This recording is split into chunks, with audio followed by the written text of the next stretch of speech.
Thanks for watching, everybody. We are going around America, and we start in Indianapolis. Emily Nichols joins us now. She is involved with Whole30. Good morning, Emily, and thank you for taking the time to visit with us. Good morning, Vic. Thanks for having me. All right, let's talk a little bit about who you are. Tell us quickly, in about 20 seconds or so, who is Emily Nichols? Sure. Well, I live on the west side of Indianapolis. I'm a busy working mom of two little boys. I do fundraising for a large national nonprofit, but most importantly, I'm a Whole30 certified coach. So I found Whole30 back in 2015 and found by just changing what I put on my plate, it helped change my whole life and my whole wellness. All right, now here in a second, I want to talk about Nook and the paleo diet, which is how I found you. But the Whole30, what is Whole30? Great question. So Whole30 is a 30-day elimination protocol where you remove certain foods from your diet that are known to cause adverse effects to your body, whether it be your gut, hormones, inflammation, your immune system, or even psychologically. Yeah. So after 30 days, you systematically reintroduce those foods, see how your body has reacted to them, and then from there you decide your own food freedom and how you would like to live your life, whether having some of these foods in moderation or not at all. You know, it's interesting because anytime we talk about diet, it seems that the word inflammation comes up a lot, right? Sure. Would that be a main culprit in comparison or talking about our diets?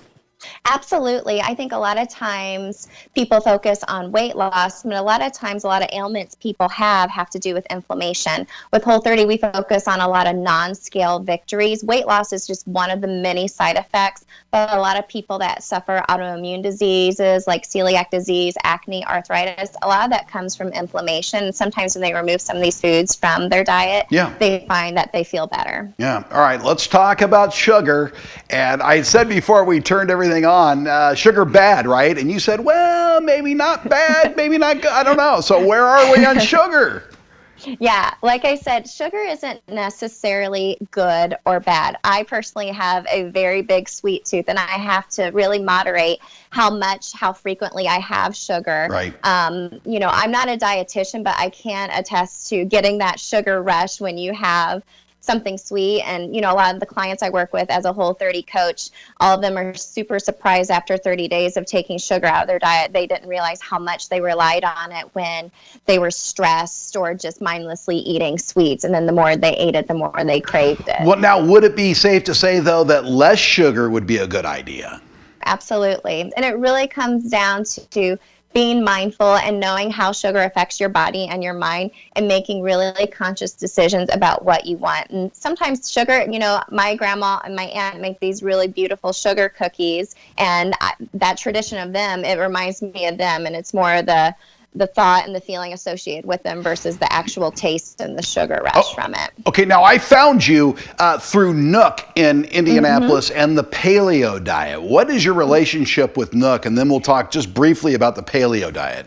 Sure. Nook is a restaurant here in Indianapolis. It's a clean eating restaurant that focuses on the paleo diet, but also they went through a pretty strict accreditation to be a Whole30 approved restaurant as well. So they have some Whole30 approved items on their menu, and we're actually holding a event there tonight where we're hosting people to come in and have a 3-course Whole30 meal, and I'll be sharing all about Whole30 and FAQs about it. But as far as the paleo diet goes, that's something that I live when I'm not doing a Whole30 diet. So it's really focused on eating whole foods. The main difference between Whole30 and paleo is with paleo, you know, a lot of people maybe have recreated pancakes but did it with almond flour and bananas, whereas with Whole30 we don't suggest recreating sweet paleo treats because it's kind of defeating the purpose of triggering in your mindset getting that sweet treat, even if it is with compliant ingredients. Emily Nichols in Indianapolis, where can we find out more information about you? Sure. You can find me on Instagram at All Heart Emily. My business is All Heart Wellness, and I focus on obviously Whole30 coaching, but also how to eat, move, and love yourself. And also you can find me at just emily-nichols.com. I have a Whole30 January group coming up. If anyone wants to join in, it's virtual, and Excellent. We can help change your life. Emily Nichols, thank you so much for your time. Thank you, Vic. Appreciate it. We're going around America. We're talking to Emily Nichols in Indianapolis. For Newsnet, I'm Vic McCarty.